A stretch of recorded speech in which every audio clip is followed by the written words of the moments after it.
At my daughter's parent-teacher conference, her teacher looked right at me and said, "We assume her struggles come from a broken home." She said it so casually, like she was reading from a checklist. The principal didn't say anything, he just nodded like he'd heard it all before and didn't need to ask more. I stayed quiet, not because I didn't have anything to say, but because I wasn't sure I could say it without breaking. I was tired. Physically, emotionally, and in that moment, deeply humiliated. I sat across from them in my work scrubs, with flowers still on my sleeves from my second job, and my phone buzzing in my pocket with missed texts from the sitter. I looked like someone who had dropped the ball, and to them, I probably was. They didn't see the nights I stay up with her to help her finish her reading, even though my shift starts at 5 a.m. They didn't see us sharing a grilled cheese at the kitchen counter because payday is 2 days away and we've got just enough to stretch. They didn't know I'm still paying off her father's funeral. Or that some nights I cry in the car before I go inside, just so she doesn't see me fall apart.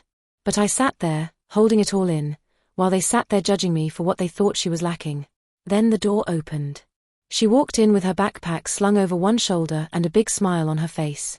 She was holding something close to her chest, like it was too important to let go. She looked at me, then at the principal and her teacher.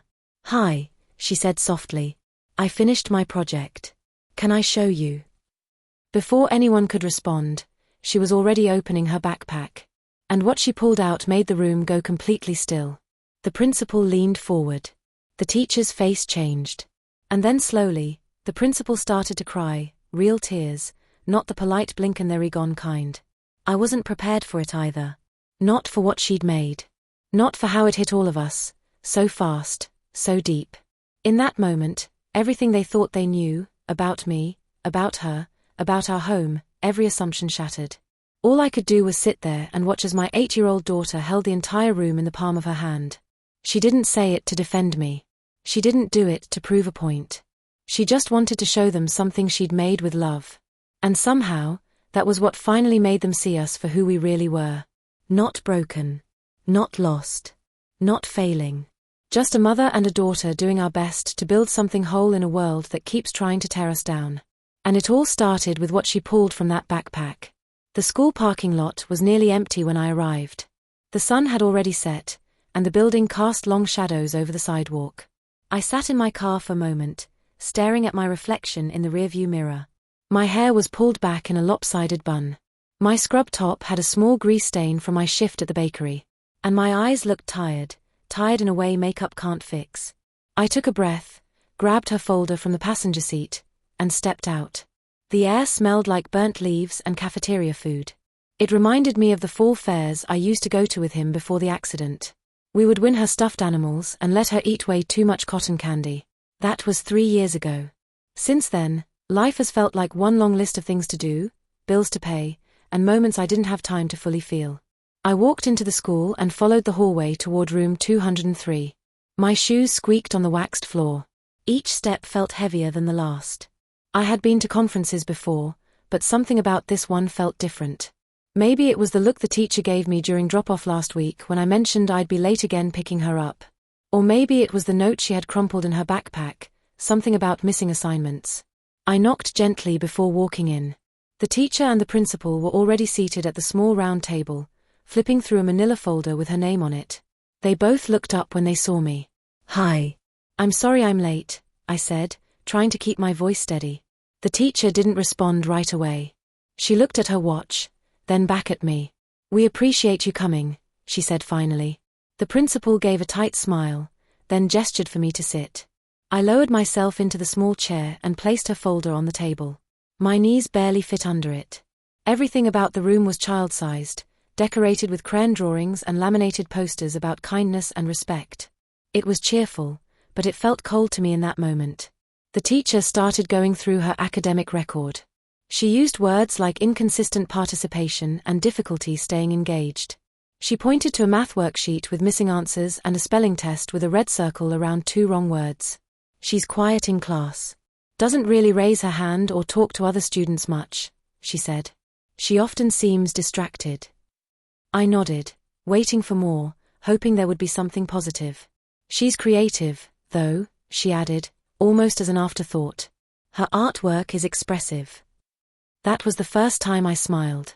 Then came the line I didn't expect, the one that knocked the air right out of me. We assume her struggles come from a broken home. I didn't answer. Not because I agreed, but because I wasn't sure how to respond without sounding defensive or desperate.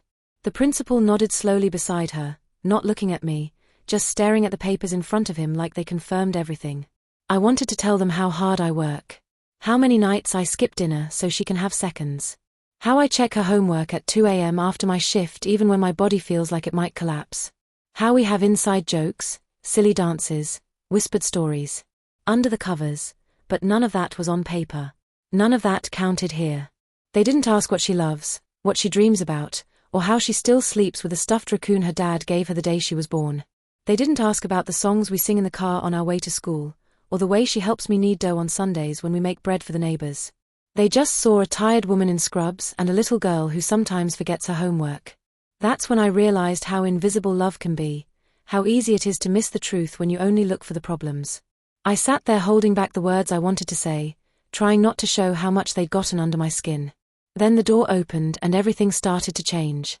The door closed softly behind me after she walked in, but neither the teacher nor the principal acknowledged her. They were still focused on the conversation, as if she hadn't just entered the room. She stood near the coat rack, holding her backpack tight against her chest. She shouldn't be in here right now, the teacher said. We're not done discussing her case. I looked at her. Her face was calm, but I could see the tension in her shoulders. She knew something was off. She's already here, I said. Let her stay. The teacher hesitated, clearly annoyed, but gave a short nod. The principal said nothing. She sat down beside me and placed her backpack on the floor. Her eyes shifted between the adults in the room, waiting for someone to speak. The teacher turned back to the folder. As I was saying, she continued, her tone firmer now, there are signs we can't ignore. Consistent tardiness, missed assignments, emotional withdrawal, it all points to instability at home. I clenched my hands in my lap. She was sitting right there, hearing every word. I wanted to tell them to stop, to remember she wasn't a file on a desk. But I stayed still. We've dealt with this kind of situation before, she went on. Children who come from single-parent homes often have difficulty with structure. It's not uncommon. The principal finally looked up. We're not placing blame, he said. We're just trying to understand the environment she's coming from. She's coming from a home where she's loved, I said, louder than I meant to. The room went quiet. Even she stopped fidgeting with the strap of her backpack. The teacher glanced at the principal, then back at me. We're not questioning your intentions, she said, but love doesn't always equal stability.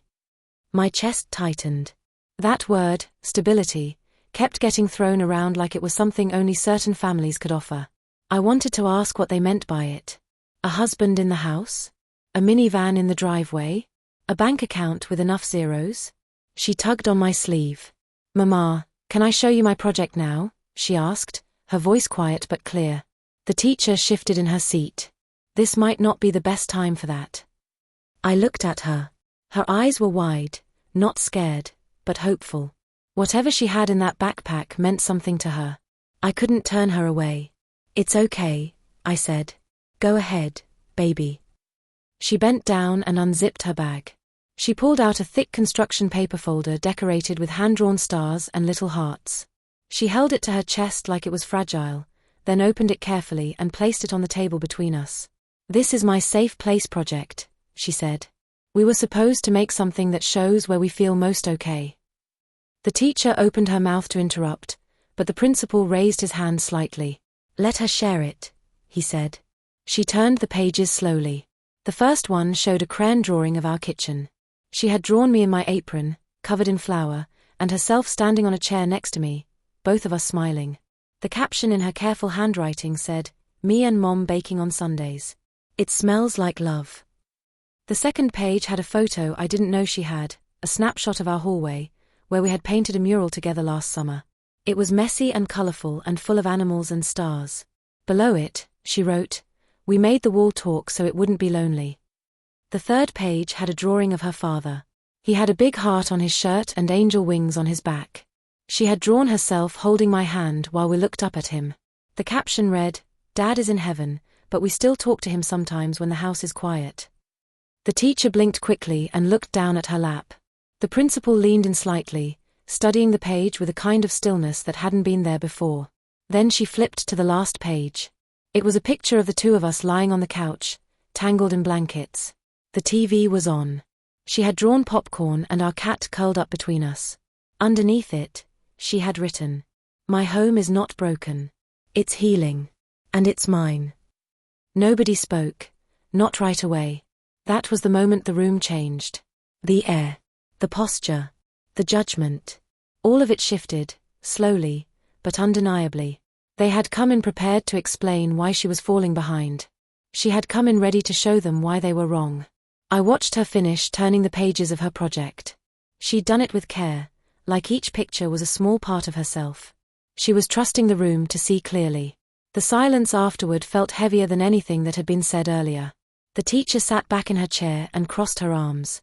Her expression was unreadable, like she was trying to process something unexpected. The principal didn't say a word. He just kept looking at the final page, eyes slightly narrowed as if trying to understand a language he had never learned to read.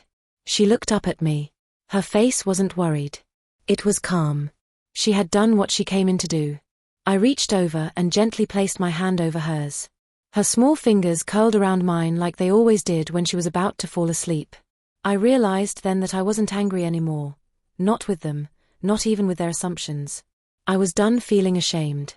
Done shrinking myself in rooms like this. She did all of this on her own, I said. She stayed after school every day this week to finish it with the art teacher. I didn't even know what she was working on. She didn't tell you? One of them asked softly. No, I said. She said she wanted to surprise me. And she had. Not just with the drawings or the words, but with her courage. With her ability to walk into a space that wasn't kind to us and still offer it something honest and beautiful. This isn't just a school project to her, I continued. This is how she makes sense of the world. Of the things she's lost and the things she still has. This is how she survives. One of them cleared their throat. It's very touching, they said, their voice thinner now, like the authority behind it had started to fray. The other looked at them, then turned back to me. She's clearly processing a lot, they said, but in a way that shows real emotional intelligence. She's always been like that, I said. She notices things other people miss. She asks hard questions. She thinks about everything before she speaks. That can sometimes be misread as withdrawal, one of them said, almost to themselves. I could tell the wheels were turning. Their tone had softened. The way they looked at her now was different, less clinical, more human. She was quiet, still holding my hand. I looked at her again and felt something shift in me. For so long, I'd been waiting for someone to see her the way I do. But now I realized it had to start with me. I had to stop letting people define her through their limited view of our family. I work 2 jobs, I said. Some nights I barely sleep. Every morning I make sure she has breakfast and a smile to start the day with. I know I can't give her everything, but I give her everything I have. Neither of them interrupted me. Maybe they knew I wasn't asking for permission anymore. I didn't come here to defend myself, I said. I came here to listen and learn what she needs. But what I won't do is sit here and let you reduce her to a situation. She's not a case study. She's my daughter. One of them looked down. The other leaned forward, elbows on the table. She's remarkable, they said. This project, it's something I think a lot of adults would struggle to create. You've done more than hold things together. You've created something solid in the middle of loss. That's not broken. That's strength. I didn't cry. I thought I might. But instead, I just nodded. Because hearing someone finally say it out loud gave me a quiet kind of peace I hadn't felt in a long time. They looked at her. Would you mind if I kept this project a little longer? They asked. I'd like to share it with some of the other staff, if that's all right with you. She looked up at me, and I gave her a small nod. Okay, she said. But you have to give it back. I promise, they said. She smiled and closed the folder, gently pushing it toward them like it was a gift. That was the moment I understood that change doesn't always happen through confrontation. Sometimes it happens when you give people no choice but to see the truth right in front of them. And she had just done that, without raising her voice or asking for approval. She had walked into a room full of doubt and replaced it with something real. The folder sat on the table between us like something sacred. She had closed it carefully, as if she was tucking something away that mattered too much to be left exposed. One of them placed their hand over it gently, like they were afraid to damage what it represented. The other still hadn't said much. They were looking at a notepad, but I could see they weren't reading anything. They were somewhere else, probably working through their own discomfort. For the first time in this whole process, I wasn't the one on trial. The weight in the room had shifted. It wasn't on my shoulders anymore. She leaned into me slightly. I wrapped my arm around her and pulled her close, resting my hand on her back the way I always did when she was a baby and needed to sleep. I felt her exhale, slow and deep, like she was letting go of something heavy I didn't know she had inside her. I didn't know she had this inside her, one of them said finally, their voice low and more careful than before. She's had it inside her all along, I replied. You just weren't looking.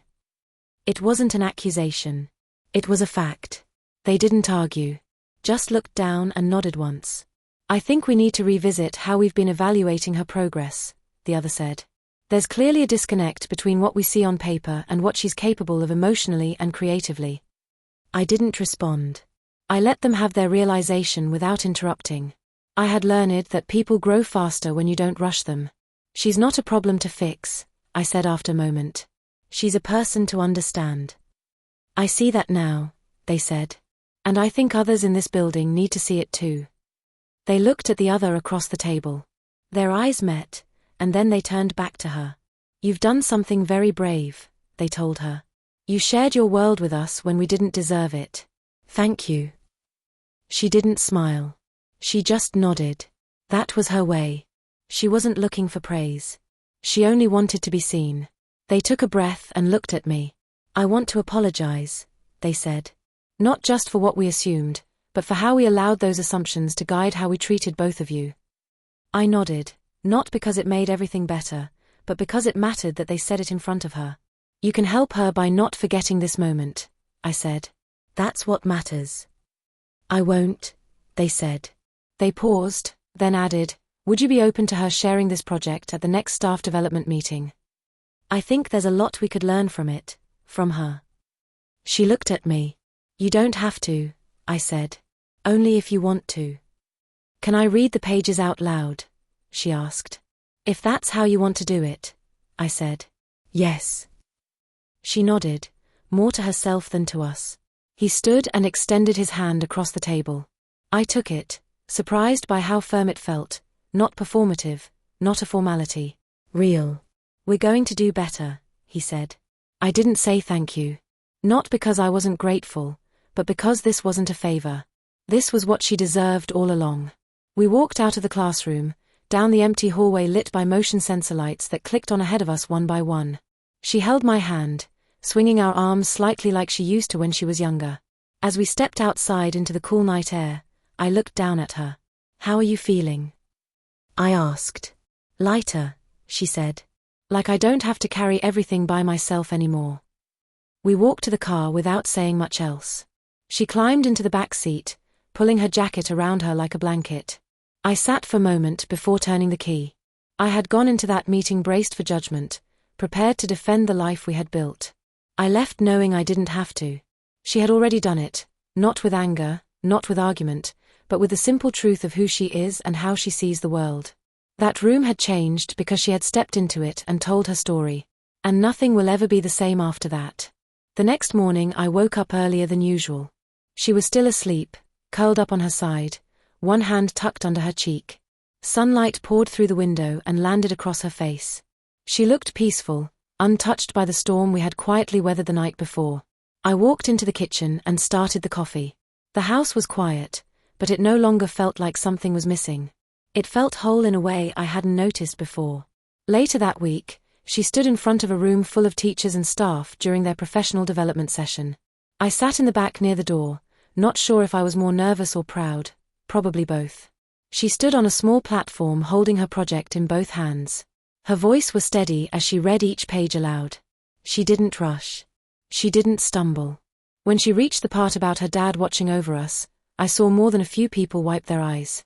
Even one of them looked away for a moment, blinking quickly. When she finished, the room was silent. Then, one by one, people began to clap, not out of politeness, but with real feeling. The kind that comes from being changed by something unexpected. Afterward, teachers came up to her. Some asked questions. Others just said, "Thank you." One woman, a counselor from a neighboring school, told her she reminded her of her own daughter. She smiled politely and kept her answers short, but I could tell she felt proud. She had taken something private, something vulnerable, and turned it into something powerful. In the weeks that followed, things at school changed, slowly, but they did. Notes started coming home, not about what she did wrong, but what she had done well. One of them shared that she had started helping another student during art time, and that she had volunteered to read one of her own poems during class. He even called me personally to tell me the school had created a small student storytelling group and asked her to be part of it. He said her project had started conversations they should have been having a long time ago. Outside of school, things changed for us too. I stopped hiding how hard things were. I started talking more with other parents. Some of them had their own stories, their own quiet struggles. I found a small circle of people who didn't ask how I was doing just to be polite. They asked because they wanted to know. And I answered honestly. I also began leaving notes in her lunchbox, small things, a doodle of a cat with a speech bubble that said, "You got this," or a short reminder, "You are seen. You are loved. Always." One night, she left one on my pillow. It was just a scrap of paper torn from a notebook, but I've kept it folded in my wallet ever since. It said, "You make the broken things feel safe again." That's when I knew she understood, not just what we had survived, but what we were building together. A home that didn't look perfect from the outside, but was full of light, strength, and effort. A home where nothing had to be hidden to be honored. People will still make assumptions. That won't stop. Some will look at me and see the tired face, the old car, the lack of a ring. They'll think they know the story. But I won't carry that weight anymore. I don't need to explain our love to anyone, because I've seen what it can do. I've seen it turn silence into applause. I've seen it take a teacher's judgment and turn it into respect. I've seen it in the eyes of my daughter when she looks at me like I'm the one who taught her how to be brave. When in truth, it's the other way around. She never needed me to protect her from the world. She just needed me to believe she could face it. Now, when I think about that meeting, I don't think about what was said. I think about what she created. What she carried into that room. What she gave them without hesitation. They assumed our story was broken. But broken things don't shine the way she did. And from that day forward, I made a promise, to never again let someone else tell us who we are. We already know. If this story moved you or reminded you of someone in your life who's been underestimated, share it, send it to a parent, a teacher, a friend who needs to hear that they're not alone. Sometimes the quietest stories are the ones that change hearts. If you've ever had to fight to be seen, if you've ever been judged before you had the chance to speak, leave a comment below, tell me your story, I read every one. And if you believe in stories that show the strength inside ordinary people, real families, real love, real courage, like this video and subscribe to the channel, there's more to come. Thanks for watching.